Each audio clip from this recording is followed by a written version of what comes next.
Pour de nombreuses femmes, le texte que nous allons examiner commence mal. Elle n'aime pas du tout son entrée en matière. Il donne l'impression que la femme n'existe que pour l'homme et en plus qu'elle a été créée pour être sa servante. Bon, eh bien, lisons le texte dans une traduction qui nous aidera à mieux le comprendre. Le Seigneur Dieu dit « Il n'est pas bon pour l'homme d'être seul. Je veux lui faire un secours qui soit à sa hauteur. » Le Seigneur Dieu transforma la côte qu'il avait prise à l'homme en une femme qu'il lui amena. L'homme s'écria « Voici cette fois l'os de mes os et la chair de ma chair. Celle-ci, on l'appellera femme, car c'est de l'homme qu'elle a été prise. »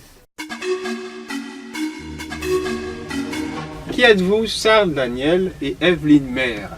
Moi, je suis animateur biblique et j'ai travaillé pour la Ligue pour la lecture de la Bible en Afrique et puis ensuite en France. Moi, j'ai toujours accompagné mon mari dans son ministère, et particulièrement dans ce ministère pour les couples et la famille, et je me suis formée comme conseillère conjugale et familiale, et pour aussi des méthodes naturelles pour la régulation des naissances.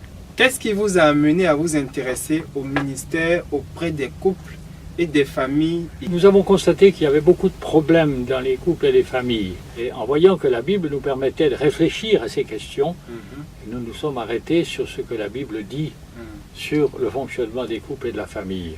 Voilà, il faut dire aussi que c'est surtout à partir de vous, c'était les jeunes de l'époque, dans les camps bibliques de la Ligue, qui nous interpellaient sur ces questions du mariage, des relations garçon-fille. Et c'était une vraie préoccupation pour eux. Quels sont vos principes pédagogiques de base?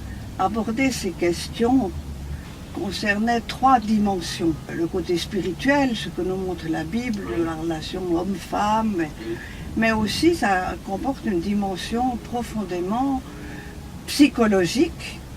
Et puis aussi très important, la notion du corps. Nous sommes des êtres de chair et de sang. Exactement. Et donc les problèmes conjugaux touchent aussi ces 3 domaines-là. C'est pour ça qu'il faut aborder ces 3 dimensions. Il n'y a pas d'incohérence, tout est cohérent. Oui, il y a certains chrétiens qui voudraient tout trouver dans la Bible. Alors la Bible nous donne des repères irremplaçables.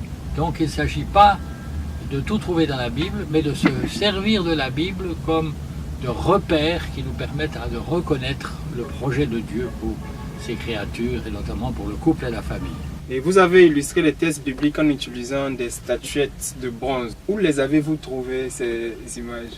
Oui, ça c'est typique du Sahel. On les trouve au Burkina, celles que j'ai présentées, que j'ai photographiées, je les ai trouvées au Burkina Faso, mais on les trouve aussi au Mali, on les trouve au Niger. C'est un art typiquement africain qu'on appelle la cire perdue. La cire perdue. En fait, le sculpteur sculpte un modèle en cire, donc c'est très tendre. Et ensuite, ce modèle en cire, il le revêt de terre qui va sécher. Et ensuite, après, il coule à l'intérieur de ce moule son bronze et la cire fond. Et le bronze prend la forme qu'avait la cire. Avez-vous des suggestions à faire pour utiliser ces vidéos? Que n'importe qui peut regarder, notamment les jeunes avec leur smartphone. On vous encourage à le faire. Mais c'est aussi des présentations qui peuvent très bien convenir pour un groupe qui veut réfléchir. Il peut regarder la vidéo qui dure moins d'1/4 d'heure et puis ensuite après on partage ce qu'on a vu